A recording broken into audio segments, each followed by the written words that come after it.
आम आदमी पार्टी के सांसद और यूपी प्रभारी संजय सिंह ने लखनऊ में यूपी सरकार की स्कूल मर्जर नीति पर कड़ा हमला बोला। उन्होंने कहा कि सरकार प्रदेश में स्कूल बंद कर रही है, जिससे गरीब और ग्रामीण बच्चों के भविष्य पर अंधकार छा रहा है।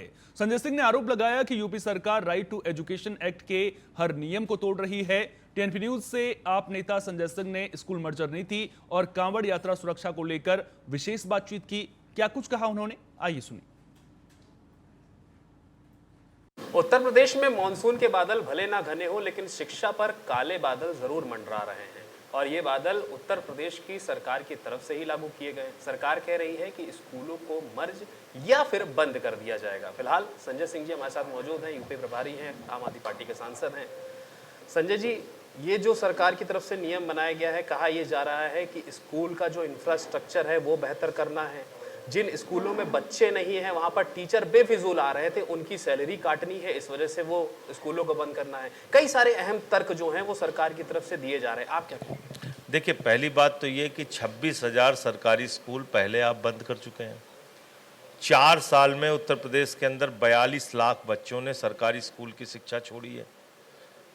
तो मेरा सवाल ये है योगी आदित्यनाथ जी की डबल इंजन की सरकार से कि भाई आप ये बताइए कि आपने स्कूलों की व्यवस्था को ठीक करने के लिए अब तक काम क्यों नहीं किया?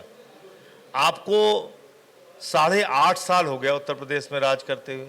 क्या 8.5 साल का वक्त स्कूलों के इंफ्रास्ट्रक्चर को ठीक करने के लिए कम है क्या? अगर सरकार चाह जाए तो 6 महीने के अंदर उत्तर प्रदेश के सारे स्कूल ठीक हो सकते हैं।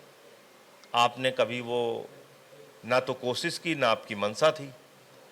दूसरा, स्कूलों में जो सुविधाएं होनी चाहिए, पानी का इंतजाम होना चाहिए, टॉयलेट का इंतजाम होना चाहिए, बिजली का इंतजाम होना चाहिए, पंखे कूलर का इंतजाम होना चाहिए, डेस्क बेंच का इंतजाम होना चाहिए। और उससे भी आगे जो गरीबों के बच्चे जाते थे सरकारी स्कूल में, उनके मन में एक ये लालसा होती थी, एक उत्साह होता था कि भाई चलो हमारा बच्चा जा रहा है तो उसको अच्छा खाना सरकारी स्कूल में खाने के लिए मिल जाएगा। अब आप मिड डे मील में नमक रोटी खाने को देते हैं, कहीं नून भात खाने के लिए देते हैं। तो सरकारी स्कूल की शिक्षा से जो लोगों का मोह भंग हुआ, उसके लिए तो सरकार ही जिम्मेदार है ना। तो बजाय इसके कि आपको शर्म आनी चाहिए कि भाई 50 की संख्या एक स्कूल में पूरी नहीं हो पा रही है, आप स्कूल बंद करने पर लग गए। आप इतनी कमियां गिना रहे हैं, लेकिन एक दौर वो भी था जब दिल्ली में आपकी सरकार थी और यूपी में ही आपके दिल्ली के स्कूलों को लेकर के कंपटीशन किया जाता था कि यूपी के स्कूल बहुत बेहतर हैं दिल्ली से। तो आप आइए, हम तो इसका स्वागत करते हैं। चलिए, मैं तो कहता हूँ योगी जी को मैं आमंत्रित करता हूँ। जो स्कूल शिक्षा मंत्री मनीष सिसोदिया जी ने और केजरीवाल साहब के समय में जो बने हैं, उन स्कूलों का मूल्यांकन और जो उत्तर प्रदेश में योगी आदित्यनाथ जी के मौजूदा स्कूल हैं, उनके साथ कंपैरिजन कर लीजिए। इस पर अगर कोई प्रतियोगिता देश भर में भारतीय जनता पार्टी करना चाहती है तो हम उसके लिए खुले दिल से तैयार हैं। आगे की क्या रणनीति आपकी? जहाँ भी स्कूल हैं, अस्पताल हैं, जो हमने बनाए अपने कार्यकाल में और जो बीजेपी शासनकाल में बने हैं, आप उसका कंपैरिजन करना चाहते हैं, हम तैयार हैं उसके लिए। आगे की क्या रणनीति होगी? और एक आखिरी सवाल आपसे ये भी है कि कांवड़ यात्रा को लेकर के सरकार के काफी नियम बने हैं और अभी कुछ समय पहले ही देखा गया कि कपड़ा उतार के चेकिंग की जा रही है कि भैया कौन धर्म क्यों। देखिए, ऐसा है कि पहली बात तो ये कि 9 जुलाई से, इस मुद्दे का मैं कंप्लीट कर दूं पहले, 9 जुलाई से मधुशाला नहीं पाठशाला चाहिए। स्कूल बचाओ अभियान के तहत हम लोग गांव-गांव में जाएंगे जहां पे सरकारी स्कूल बंद हो रहे हैं। उसमें हमारे प्रांत के अध्यक्ष, फ्रंटल अध्यक्ष, प्रांतों के पदाधिकारी, जिले के अध्यक्ष और उनके पदाधिकारी, विधानसभाओं के पदाधिकारी, ये लोग जाएंगे और सभाएँ करेंगे, गाँव वालों के साथ संवाद करेंगे, उनको जागरूक करेंगे और एक बड़ा आंदोलन उत्तर प्रदेश में हम लोग तैयार करेंगे। मैं स्वयं 9 जुलाई से इस अभियान में हिस्सा लूँगा और जहाँ जहाँ सरकारी स्कूल बंद हो रहे हैं उन गाँवों में जाने का प्रयास करूँगा और उन गाँव के लोगों के साथ संवाद करूँगा। दूसरा, जो आपने कपड़ा उतारने की बात करी, तो जो सरकार खुद ही बेनकाब हो चुकी है, इनका कपड़ा तो खुद ही उतर चुका है इस सरकार का। ये तो बेनकाब हो चुके हैं लोगों के सामने। और बेनकाब किस रूप में हुए हैं? ये इस देश के 80% हिंदुओं से नफरत करते हैं, उनको हिंदू मानते नहीं। इनके आरएसएस का प्रमुख 100 साल में एक भी आदिवासी, पिछड़ा, दलित आज तक नहीं हुआ। 100 साल में एक भी महिला नहीं हुई।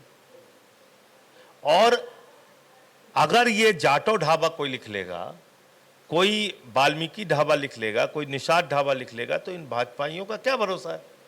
कल को जाके उसकी चुरकी काटने लगेंगे, उसको पेशाब पिलाने लगेंगे, उसके ढाबे में तोड़फोड़ करेंगे, मारपीट करेंगे। इनका कोई भरोसा है? 80% से ज़्यादा हिंदुओं की आबादी इस प्रदेश में और देश में ऐसी है जो पिछड़े, दलित और आदिवासी समाज से आते हैं, जिनसे बीजेपी के लोग नफरत करते हैं।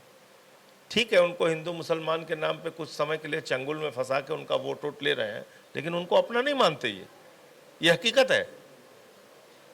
ये कहते हैं कथा पढ़ोगे तो मारेंगे, घोड़ी पे चढ़ोगे तो मारेंगे, मंदिर में जाओगे तो मारेंगे, चंदन लगाओगे तो मारेंगे। आप देखिए ना।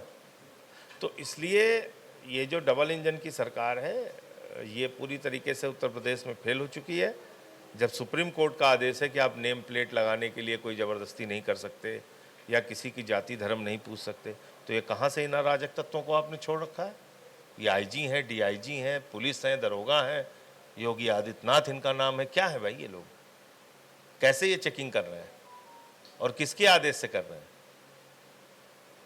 और मैं फिर दोहरा रहा हूं, ज्यादा रोजगार, ज्यादा दुकान हिंदुओं के हैं, उन्हीं को बंद कराएंगे लोग और उन्हीं का रोजगार खत्म करेंगे। धन्यवाद सर बात करने के लिए। तो ये थे संजय सिंह, जिनका साफ तौर पर कहना है कि उत्तर प्रदेश में आने वाले दिनों में आम आदमी पार्टी एक बड़ा प्रोटेस्ट करेगी, क्योंकि शिक्षा का अधिकार सभी को है।